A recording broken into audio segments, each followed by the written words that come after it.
ইউটিউবে অনেক viral content creator আছে যারা এখন সদ্য মা হতে চলেছে। তো আমার দেখে বেশ ভালোই লাগছে যে তারা মা হচ্ছে, তাদের বিভিন্ন ধরনের ভিডিও তারা পোস্ট করছে। আমার সময় তো আর এইসব ছিল না, তো আমি পোস্ট করতে পারিনি। আমি অনেকটা দেরিতে মা হয়েছি, তো অনেক সমস্যার সম্মুখীন আমাকে হতে হয়েছিল। তো যাই হোক, আমি সেরকমই একটা এক্সপিরিয়েন্স আজকে শেয়ার করছি। আমি চাই আমার এই ভিডিওটা ভাইরাল হোক, প্রচুর প্রচুর শেয়ার হোক, প্রচুর মানুষের কাছে পৌঁছাক, যাতে আমি যে ভুলটা করেছি সেই ভুলটা যেন আর কেউ কোনোদিন না করে। আমি এটাই সবসময় ঈশ্বরের কাছে প্রার্থনা করি যে যারা সন্তান সম্ভবা মা আছেন তাদের যেন সুস্থ রাখেন, তাদের বাচ্চাও যেন সুস্থ থাকে, এটা সবসময় আমার প্রার্থনা থাকে। তো যাই হোক, আমি অনেক দেরিতে আমার মা হওয়ার জন্য আমার অনেক রকম সমস্যা হয়েছিল। অনেকবার হসপিটালে ভর্তি হতে হয়েছিল আমাকে বাচ্চার জন্য, যে বাচ্চা মুভমেন্ট ঠিক করছে না, এরকম অনেক সমস্যা আমার হয়েছিল, অনেকবার ভর্তি হয়েছি। তারপর আমি যে লোকালিটিতে থাকি সেখানে যখন ডাক্তার দেখিয়েছিলাম সেখান থেকে আমাকে ট্রান্সফার করে অন্য জায়গায় পাঠানো হয়েছিল, এরকমও হয়েছে অনেক সমস্যা।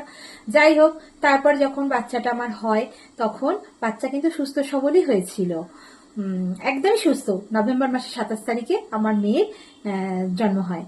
তো 27 নভেম্বর মাসে 27 মানে সেই সময়টা তো ওয়েদার চেঞ্জের সময়, মানে ঠান্ডা গরম ঠান্ডা গরম এরকম ব্যাপারটা থাকে।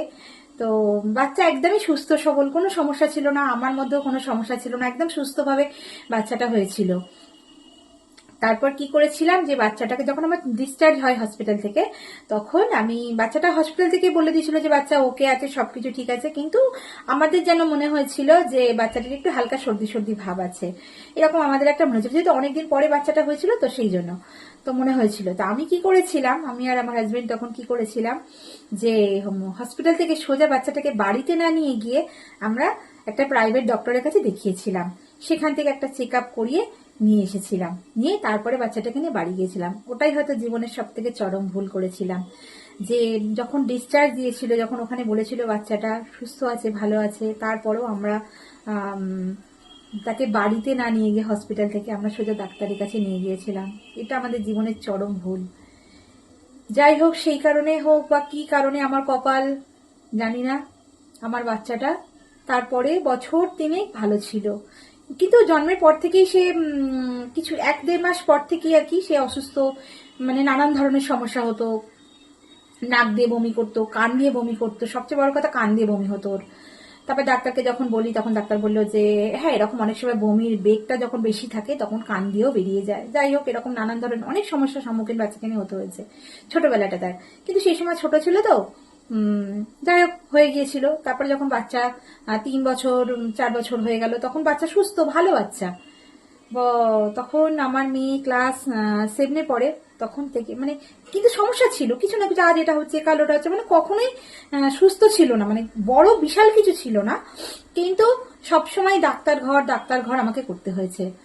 তারপর যখন ক্লাস 7-এ উঠলো তখন থেকে মেয়েটা একেবারেই বেশি অসুস্থ হয়ে গেল। আজও তার সেই অসুস্থতা এখনো নিয়ে আমি চলছি।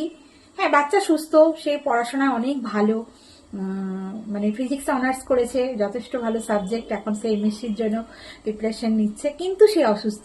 আজ তার মাইগ্রেন 3rd স্টেজে, যেখানে দাঁড়িয়ে আজকে তার মহাকাশ বিদ্যা নিয়ে পড়াশোনা, তো যেখানে আজকে ডক্টর বলছে যে পড়াটা স্টপ করিয়ে দিতে হবে, ব্রেন ক্যাপাসিটি অত নিতে পারছে না, যেহেতু মাইগ্রেন 3rd স্টেজ, সেই জন্য।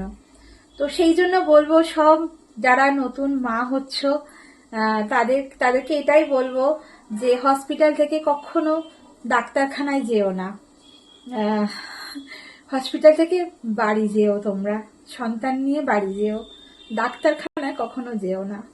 ডাক্তারখানায় যদি একবার যাও না, জীবনটা আমার মতোই হয়ে যাবে। আমি চাই ভিডিওটা প্রচুর শেয়ার হোক, মানে সব মারা দেখুক যে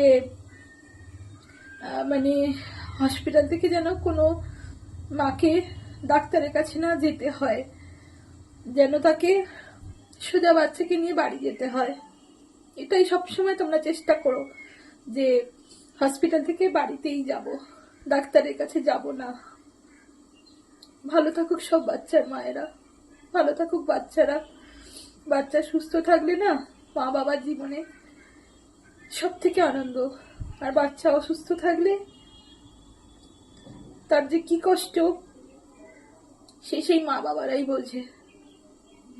ভালো থেকো সবাই।